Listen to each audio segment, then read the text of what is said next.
Welcome, welcome, welcome. My name is Brother Bash, minister of the Rosary Road Church of Christ in Phoenix, Arizona.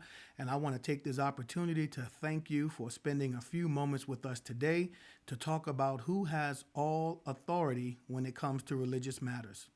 In all facets of life, it is essential to learn and to know who has authority. In the school, it is essential to know who has authority.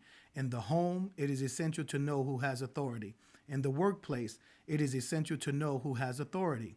In the school, home, and workplace, we can readily understand how and why it is so important to know who has authority. So, what about in religion?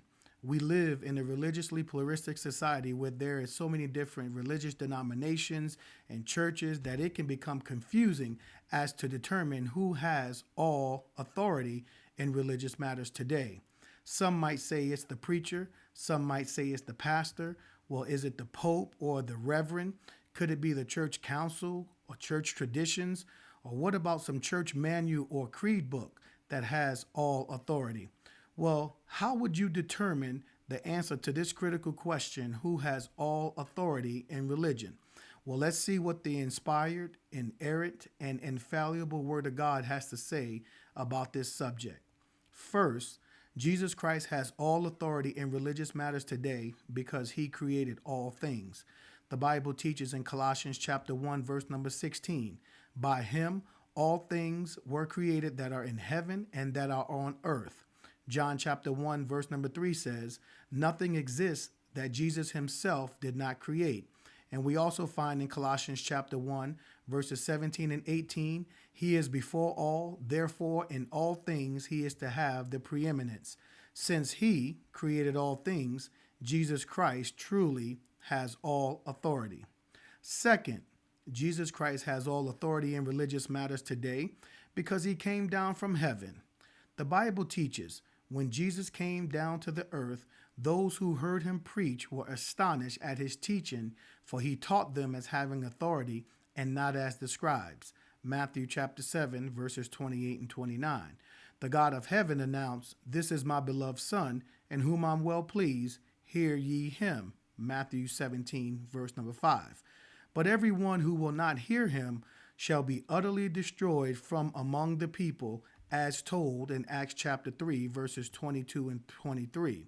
So since Jesus came down from heaven, Jesus truly has all authority.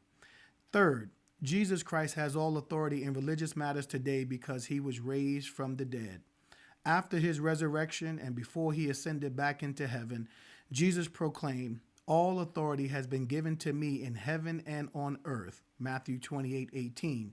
Jesus was then seated at the right hand of God, far above all rule and authority and power and dominion and every name that is a name. Ephesians 1:21. Well, since he was raised from the dead, Jesus Christ truly has all authority. And then lastly, Jesus has all authority in religious matters today because he will judge all mankind. The day will come when we all stand before the judgment seat of Christ. Romans chapter 14 and verse number 10. Jesus has been ordained by God to judge the world at the end of time, and it is his word that will judge all mankind in the last day. Well, since he will judge all mankind, Jesus Christ truly has all authority. Well, based on the scriptures, whose authority should we follow in religion today? Whose standard should we use to acceptably serve God? Keep in mind, there is no human authority or human standard that has been given all authority or will judge us in the end. Only Jesus Christ has all authority. Therefore, we must turn to him, respect him, submit to him, follow him, and obey him. Again, thank you for taking the time. My name is Brother Bash, minister of the Rosary Road Church of Christ, and I've just shown you, according to the scriptures, that Jesus Christ has all authority when it comes to religious matters.